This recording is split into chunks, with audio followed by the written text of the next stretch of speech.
Welcome to the News El Salvador SV podcast. In this space for conversation and reflection, where we explore together current topics in El Salvador and the world. You can provide your economic help via PayPal or through a Bitcoin QR code.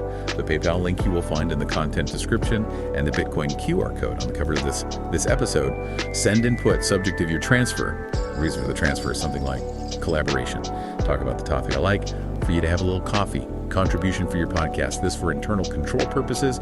Also remember you can advertise through this space if you are interested. In the description is the email address. Write to us. It'll be very pleasant to hear from you. Look for us on your favorite platform on Spotify, Pandora, Apple Podcasts. We are on almost all of them as News El Salvador SV. Okay, let's unpack this. We've got a pretty packed agenda today. We're diving deep into the big news stories, the really impactful stuff from October 29th, 2025, right? But first, we really need to do a quick look back at October 28th. Some pretty dramatic things happened geopolitically and, well, closer to home too. Absolutely. And our mission today for you listening is really to synthesize all this. We're talking huge shifts in crypto finance. That proposed U.S. Bitcoin reserve is massive, but also, geopolitical tensions, Hurricane Melissa's impact. And the domestic stuff too. El Salvador updates on infrastructure, security, governance. It's a lot. It is. We need to connect the dots. From institutional crypto strategy, like why certain coins are being paired, to the nuts and bolts of that failed plot in Venezuela, and how things like the Acajutla pier design fit into the bigger picture. It's all interconnected, really. We're here to pull out the key facts and give you that synthesized insight. All right, let's start with Monday, October 28th. Big shows of force, it seems, in different parts of the world. Asia first. North Korea. Yeah, North Korea. They timed this perfectly, didn't they? Conducted sea-to-land cruise missile tests, launched them right from the Yellow Sea. Just before President Trump was due in Seoul. Exactly. Not subtle at all. It was a very clear, very deliberate message, showing off their arsenal right when the U.S. president is about to land next door. It screams, pay attention to us, we're still here, still advancing. Maximum disruption, demanding attention. Okay. Meanwhile, closer to the Americas, a huge U.S. naval deployment near Venezuela. Huge is right. The largest naval deployment near Venezuela since the first Gulf War. That tells you something about the level of strategic pressure the U.S. is applying there. It's not just symbolic. That's serious force projection. And it wasn't just ships, right? There was this covert plot story that came out, the failed attempt to capture President Maduro. That's right. It really peels back the layers, doesn't it? From overt military presence to, clandestine operations. And the details on this failed plot are fascinating. We know how it was supposed to work. Sounds like something out of a spy novel. Walk us through it. How did this plan even start? Well, it apparently kicked off with an intelligence complaint back in April 2024 at the U.S. Embassy in the Dominican Republic. By May, things were moving. A federal agent from Homeland Security Investigations, his name was Edwin Lopez, he met with Maduro's personal pilot, General Bitner Villegas. Maduro's personal pilot. Wow. Exactly. Talk about targeting someone close to the center of power. The meeting was in Santo Domingo at an executive airport, a direct recruitment attempt. So Lopez meets Villegas. What's the pitch? What did he ask him to do? The pitch was, incredibly high risk, betrayal, essentially.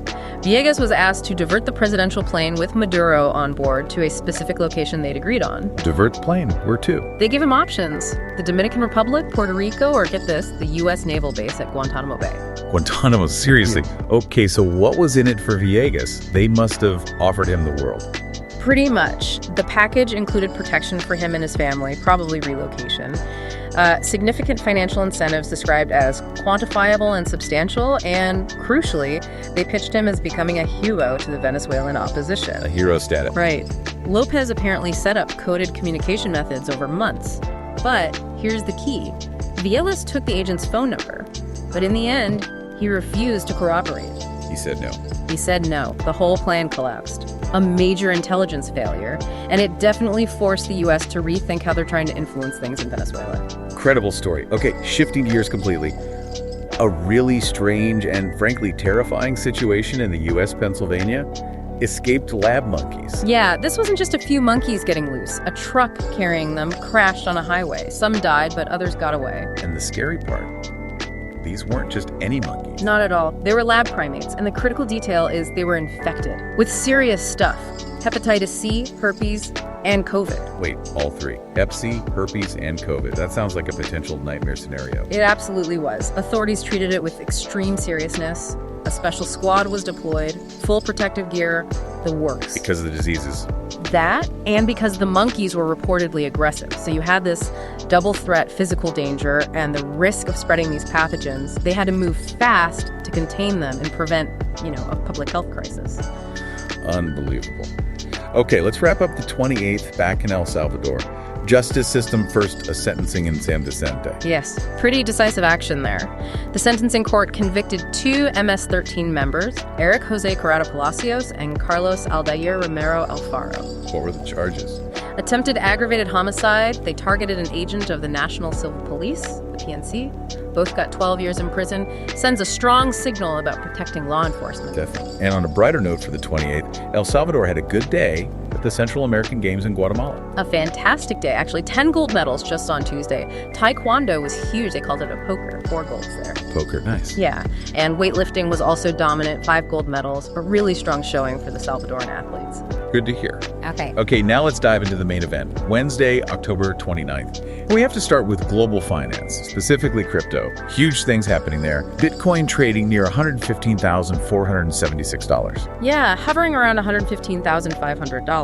Solana, or SOL, around $202. But the Bitcoin price holding above 115K, that's the real story here, psychologically. Why is that level so important for, say, institutional investors? Well, it signals sustained strength. Holding above big round numbers like $100 and now $115K, it tells institutions that maybe the worst of the macro pressure is off.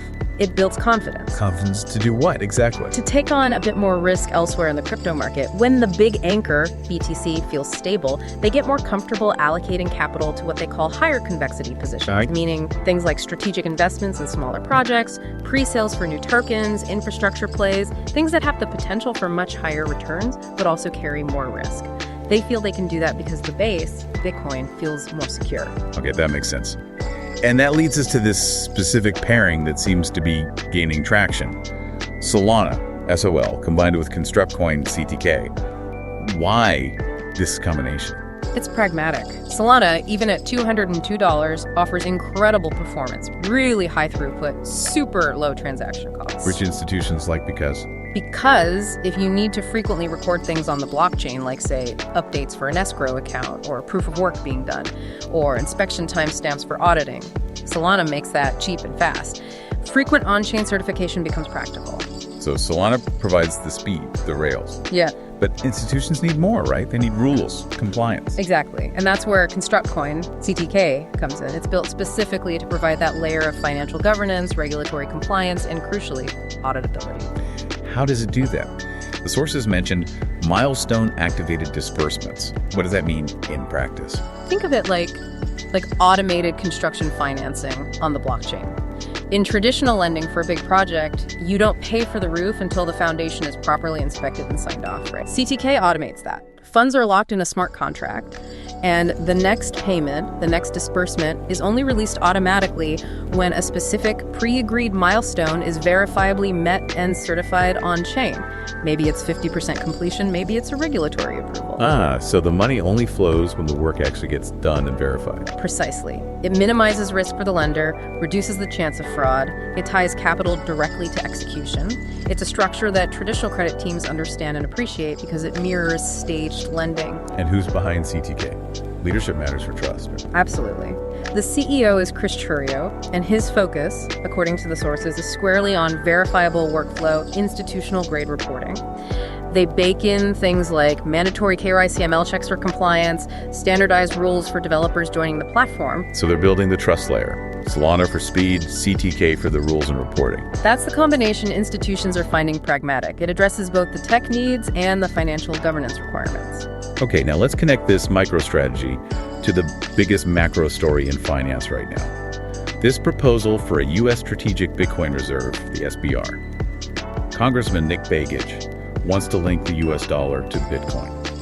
I mean, it's a radical proposal, truly transformative if it happens. The goal is multi-pronged. Diversify the U.S. government's balance sheet, try to stabilize national asset values, and plant the flag, establish the U.S. as the leader in adopting crypto at a foundational level. And the scale is just mind-boggling. Acquire 1 million Bitcoin over 5 years. 1 million BTC. It's audacious. But is it politically feasible? I mean, buying 1 million Bitcoin at these prices, won't Congress balk at the cost, the volatility? That's the big question, the political hurdle. There's definitely concern about cost and risk, but the argument for it is framed in terms of national security and financial leadership. Like gold reserves in the past. Exactly. The proponents are saying, if we don't secure a major Bitcoin reserve now, we'll regret it later, just like nations that failed to secure gold.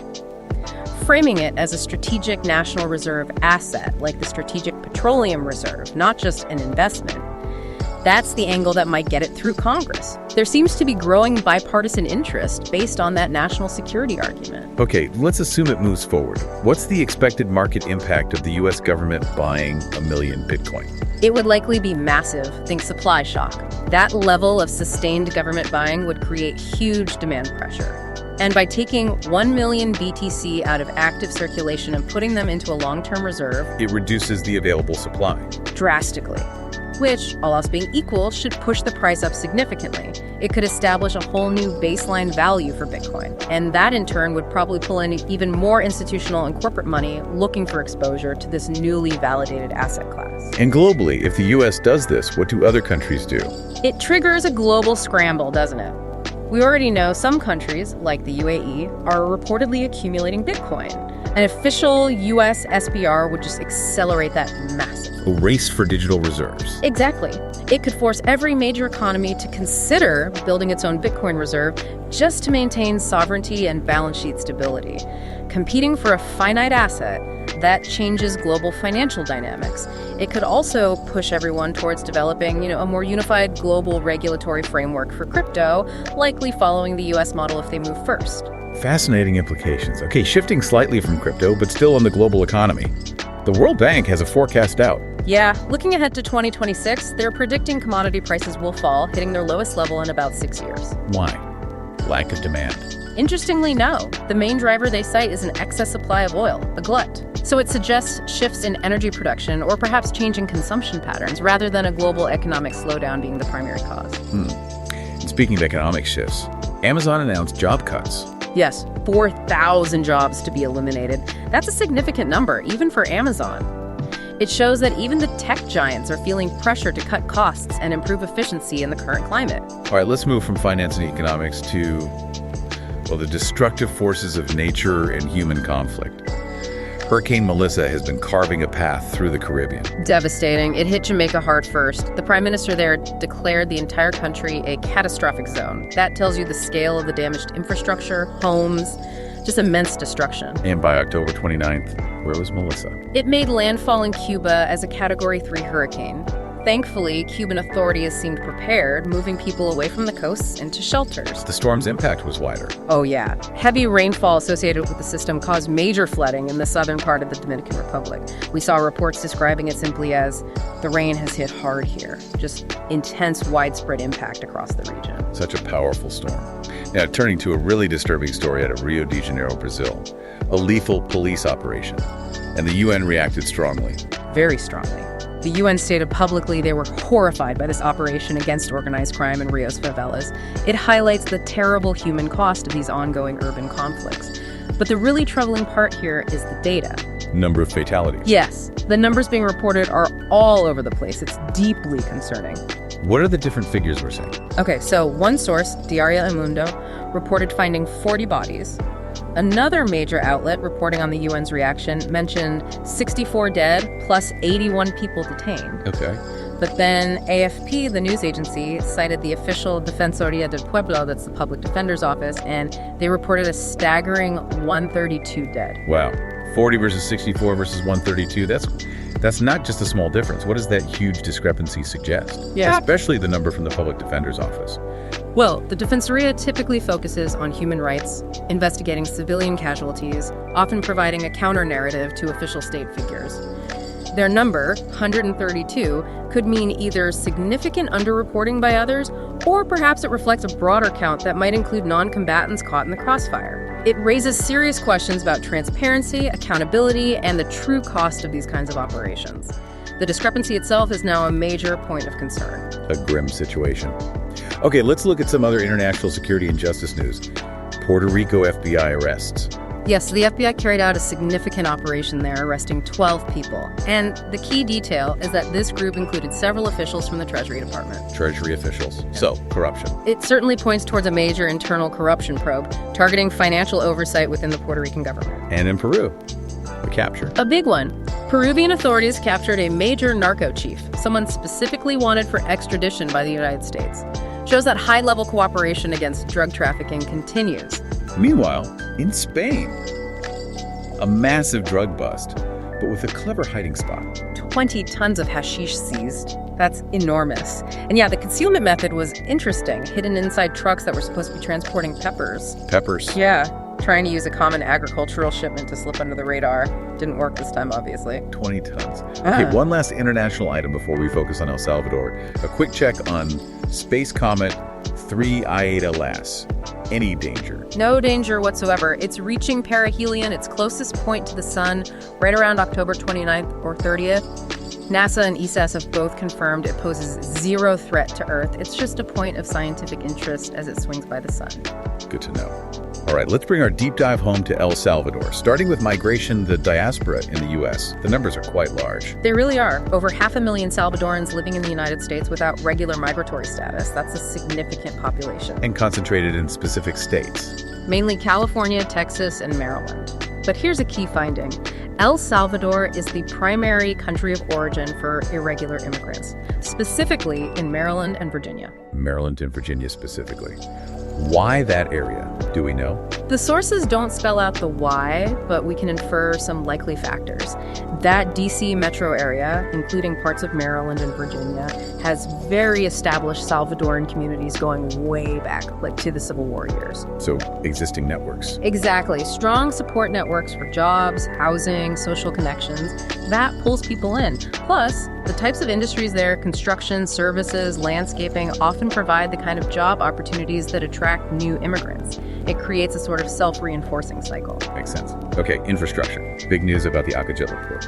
A new pier design. A very ambitious one. Union Portuaria delivered the design, and the key specification is that it's designed to handle the largest ships in the world, the biggest container vessels out there. So this isn't just a minor upgrade. Not at all. This is about positioning Acajutla, and by extension El Salvador, as a major player in global maritime trade. Thinking long-term, maybe anticipating shifts from the Panama Canal, trying to become a key Pacific logistics hub for the whole region. That's big thinking. Yeah. How's the port doing right now, even before this new pier gets built? It's already showing improvement. They've apparently hit a record throughput recently, 30,000 containers processed. So optimization efforts on the existing infrastructure are already paying off while they plan this much larger expansion. Good to see progress.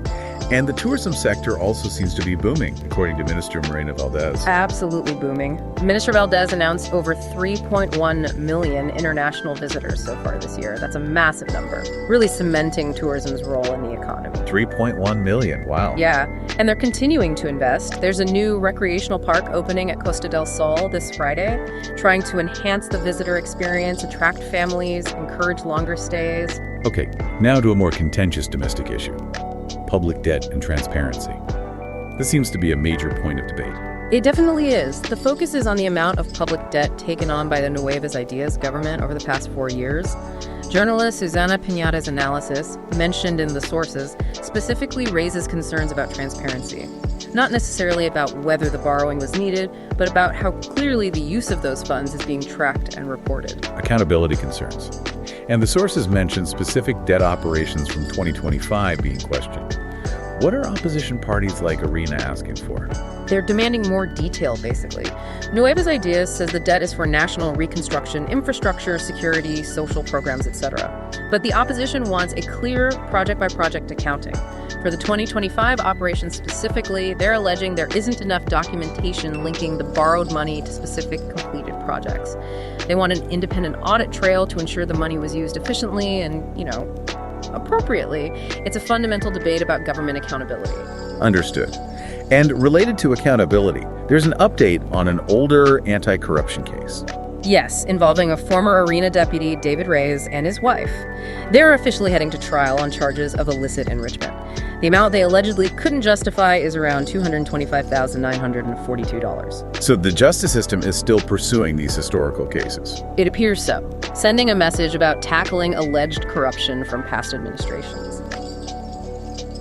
Okay, before we jump into our final segment covering security, justice, and culture in El Salvador, let's just take a brief pause. We're able to spend this time, really digging into these complex stories, connecting the dots from global finance to local infrastructure because of your support. That's right. If you find this deep dive valuable, if it helps you understand the context behind the headlines, please remember you can help us keep this space going. Your economic help, whether through PayPal or the Bitcoin QR code we mentioned earlier, makes a real difference. You'll find the PayPal link in the description, and the Bitcoin QR is on the cover image for this deep dive. Just remember to add a subject to your transfer. Something like collaboration or coffee money or podcast contribution helps us with our internal tracking. We really appreciate you enabling us to have these conversations. Absolutely. Thanks for letting us bring you this level of detail. All right, let's get back to El Salvador news from October 29th. Security First, the model, continues to get international attention, even in Europe. Yeah, that's significant. A European magazine called The European Conservative actually published an article praising President Bukele's security strategy for combating crime. Interesting. So it's being seen as more than just a regional success story now. It seems so. It's being discussed as a potential model, a serious policy option on a global scale for dealing with entrenched organized crime. And other countries are looking to copy it. Directly. The new government in Bolivia has explicitly stated they're interested in imitating El Salvador's prison model specifically. They see it as a potential solution for their own struggles with gangs and violence. It shows how quickly that specific approach has become, almost an international brand. Okay, turning to domestic justice and safety. A disturbing arrest was made. Yes, authorities captured someone accused of a particularly brutal crime, suffocating another person and then taking photos while making gang signs. Horrific. It really is. It's a stark reminder that even with the overall drop in gang control, extreme violence still occurs, and authorities need to remain vigilant against these kinds of acts. And on a different public safety note, the Ministry of Health released some really sobering figures about traffic accidents. Yeah, Minsol reported treating nearly 9,000 people recently because of traffic accidents. 9,000. That's an enormous number. It really underscores that road safety is a massive, ongoing public health crisis in the country, even as other types of violence have changed. And the specific incidents mentioned are just tragic. At least 8 people injured in accidents just on Tuesday night, and then that awful incident in Apaneca, Ahuachapan. The baby. Yeah, where a baby died after being hit by a vehicle along with her parents. It's just heartbreaking and highlights the urgent need for better road safety measures. Absolutely. Okay, let's end on some cultural news, hopefully a bit brighter. Mexico's Day of the Dead celebration is coming to El Salvador. Yes, it's scheduled to happen in El Salvador. And Day of the Dead, it's not just somber, right? It's this incredibly vibrant, colorful celebration of life and memory. UNESCO calls it a masterpiece of the oral and intangible heritage of humanity. And La Catrina, the elegant skeleton figure. She's becoming a global icon. Yeah. The elegant queen of death from Mexican tradition, she really represents that mix of acknowledging mortality with style and celebration. It's a fantastic cultural exchange. Nice. And domestically, we have an artistic anniversary and plans for a new museum. We do. The renowned Salvadoran musician Alirio Guerra is celebrating 75 years of contributing to Salvadoran music, passion, and cultural memory. A huge milestone. 75 years. Amazing. Yeah. And looking forward, there are plans for a new museum dedicated to Carnival Queen, expected to be ready next year. Another way to preserve and celebrate the country's festive traditions. Good to see cultural investment. Finally, though, there was an editorial sounding a warning note about education. Yes, a national warning call, essentially. Yeah. The editorial highlighted a concerning trend, a reduction in university enrollment across El Salvador. Why is that seen as such a critical issue? Because it directly links the country's future, its innovation, its economic development, its human capital, to the ability of young people to get higher education within El Salvador. If enrollment drops, if young talent isn't pursuing degrees at home, it raises fears of a brain drain and creates long-term challenges for national progress. It's a call to ensure educational opportunities are accessible and attractive locally. a really important point for the future. Okay, we have covered a huge amount today. We went deep into the crypto world, that SOL plus CTK combination catching institutional eyes, and of course, the potentially game-changing U.S. strategic Bitcoin reserve proposal. Right, the potential 1 million Bitcoin buy. Exactly. Then the geopolitical tensions, the U.S. Navy near Venezuela, that failed spy plot, North Korea's missile tests, and the human impact of Hurricane Melissa's devastation. A powerful storm. And here in El Salvador, we saw the record tourism numbers, 3.1 million visitors, the ambitious plan for the massive new Acajutla pier, alongside the ongoing debates about public debt transparency and the continuing focus on security and justice. It really feels like the major theme weaving through a lot of this, especially internationally, is this intersection of strategic finance and national sovereignty. That SBR proposal really crystallizes it. How so? Well, if the U.S. actually goes through with acquiring 1 million Bitcoin, formally treating it like a strategic reserve asset, does Bitcoin stop being just a volatile investment and become, a core part of how nations define their stability and power? Like digital gold, essentially. Maybe even more foundational. It could force every central bank to completely reevaluate their models. Which leads to the final provocative thought for you, our listener. El Salvador already took the step of making Bitcoin legal tender. If this global shift towards BTC as a reserve asset truly accelerates, how quickly and effectively can El Salvador leverage that change? How does it use its first mover advantage, potentially, to strengthen its own financial independence and maybe build its own strategic reserve? A huge question, potentially defining the next decade. Well, if this deep dive helped you make sense of these complex developments, remember that your support is what makes it possible. You can contribute via PayPal, the link's in the description, or using the Bitcoin QR code on the cover art. Every contribution helps us keep this conversation going. We appreciate you tuning in and allowing us to explore these sources with you. Thank you for joining us for this deep dive. We'll be back soon to unpack the next set of stories. Farewell.